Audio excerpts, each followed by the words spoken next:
presidente José Eduardo dos Santos conquistou a paz, o presidente José Eduardo dos Santos tolerou os seus adversários depois da paz.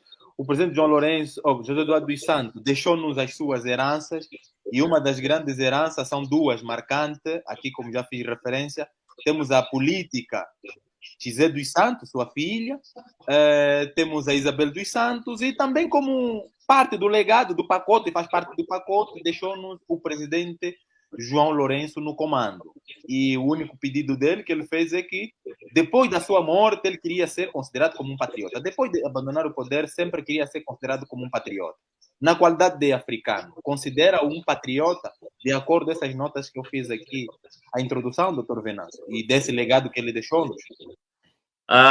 Se nós entendermos o patriota como aquele que ama a sua pátria, que tem uma devoção à sua pátria, aquele que usa todas as suas energias, sejam físicas, intelectuais, psicológicas, a favor do bem-estar da sua nação, do seu povo, se o patriota for isso, então ele foi um patriota provisoriamente.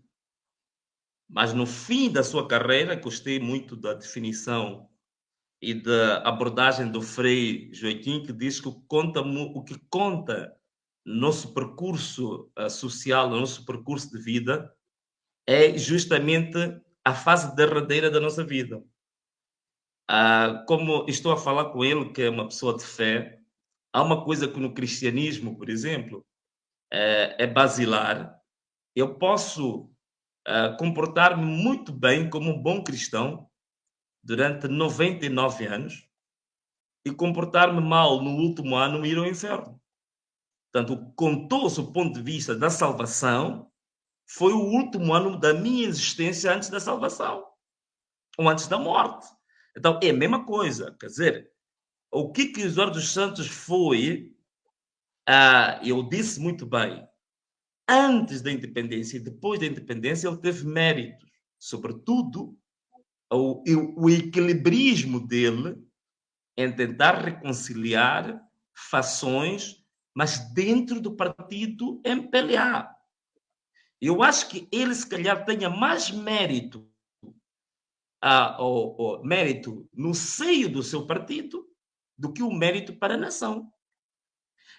Ele conseguiu, dentro do MPLA, reconciliar partes desavindas, conseguiu, com base no capitalismo do Estado e nepotismo extremo, distribuir benesses entre os seus, entre a sua família.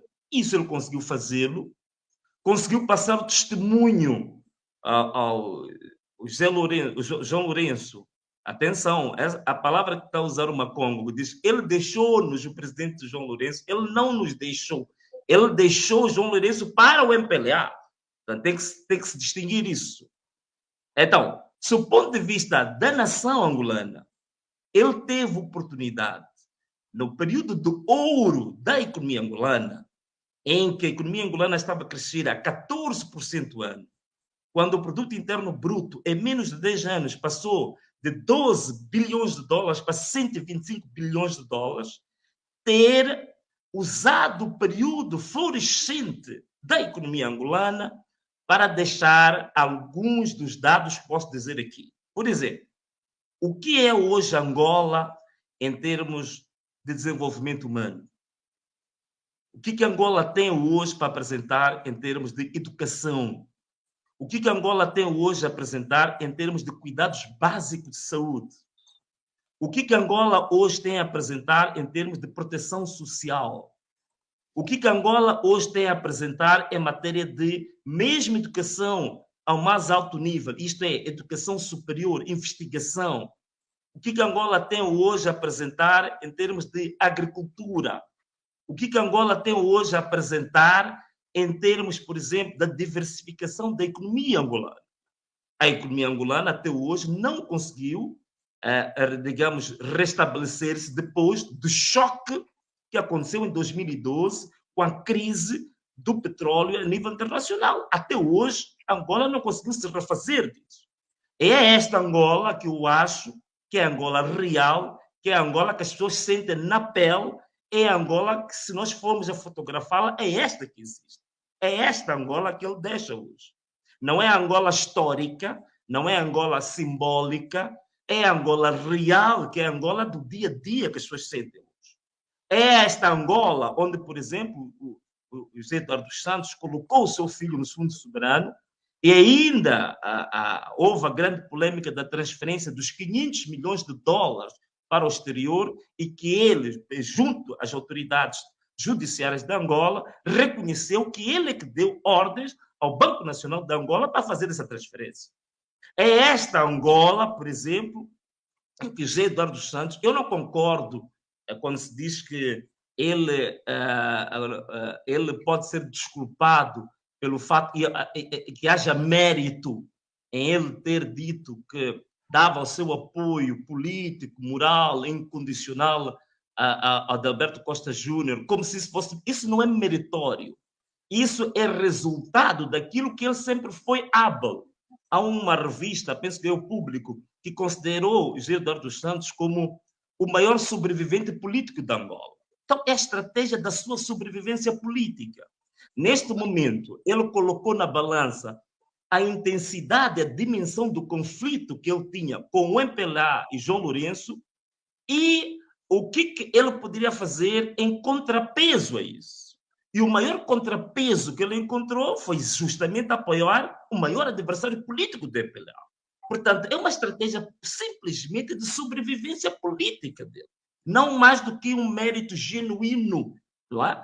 Então, esta equação de apoio a João Lourenço, penso que tem que ser descartada, porque é circunstancial, é uma posição mais oportunística, que tem muito a ver com a sua situação concreta de, digamos, de fricção com o MPLA.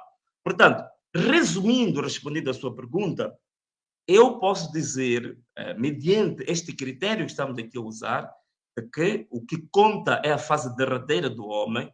Na fase derradeira do homem, que é a última fotografia que nós temos, eu considero que o João Lourenço, o José Eduardo Santos, foi um grande patriota para o MPLA, foi um grande cidadão para o MPLA, mas um péssimo cidadão para Angola. Nesse aspecto, na universalidade dos angolanos, eu não o considero patriota, ou se ele o foi, não é um patriota exemplar. Ou se é patriota, foi um patriota dentro do seu pensamento, mas o que ele exteriorizou, o que ele praticou e o legado concreto, social, econômico, político e até democrático que ele deixou, não foi, digamos, um exemplo a seguir e não é um exemplo para a posteridade angolana. Só para responder também uma questão que foi colocada antes, o José Eduardo dos Santos também trouxe a paz. Olha, atenção uma coisa, não se utilize o calar das armas como sinônimo de paz. Hoje, a dimensão, digamos, a semântica da paz é multifuncional. Ela vai muito para além de tiros, roquetes e espingardas. Se você não consegue garantir a uma sociedade que ter a estabilidade mínima, digamos, os meios mais básicos de dignidade humana, que é o que está acontecendo em Angola, também como acontece em Moçambique, quando você tem um país que tem, que teve mais de 125 bilhões de dólares de produção num ano, não consegue, até hoje, debelar a malária. Moçambique e Angola estão entre os 5 países do mundo com maior índice de mortes por malária. Quando nós chegamos a este nível em que se morre por malária como a principal doença que causa morte no país, não podemos de forma nenhuma dizer que quem está a governar está a contribuir para a paz. Isto não pode trazer paz. Nós, em Moçambique, ainda muito recentemente, tivemos indícios de movimentos, manifestações populares que, graças a Deus, elas não se tornaram violentas, mas tinham um potencial muito grande de se tornar violentas, justamente pelo encrudescimento do custo de vida a um nível, digamos, insuportável, desumano. Então, se é isto que o José Eduardo dos Santos deixou, então não deixou paz coisíssima nenhuma, porque estas condições que ele deixou para o povo angolano são condições que têm um potencial de conflito extremamente elevado. Então, não posso dizer que ele tenha deixado a paz nesse sentido, não posso dizer que ele tenha constituído um patriota exemplar, também não posso dizer. E mais grave de tudo isto é o exemplo democrático que eles deixam. O nepotismo, que eu chamei de nepotismo doentio, com que ele foi colocando no xadrez da governação de Angola, a sua família, os seus filhos, para aí fora, penso que deve ter sido um dos maiores retrocessos democráticos da África. Porque é o que todo presidente africano que está, digamos, há muito tempo, temos aí, por exemplo, alguns que bateram recorde, como Teodoro Obiang, aquele dos Camarões, Paulo Biya, que estão há 43 anos. O modelo, o padrão é o mesmo, como o Mugabe, era o mesmo. Portanto, este padrão não orgulha a África. E penso que é um padrão de gestão da coisa pública que a África não pode perpetuar, nem promover, nem defender.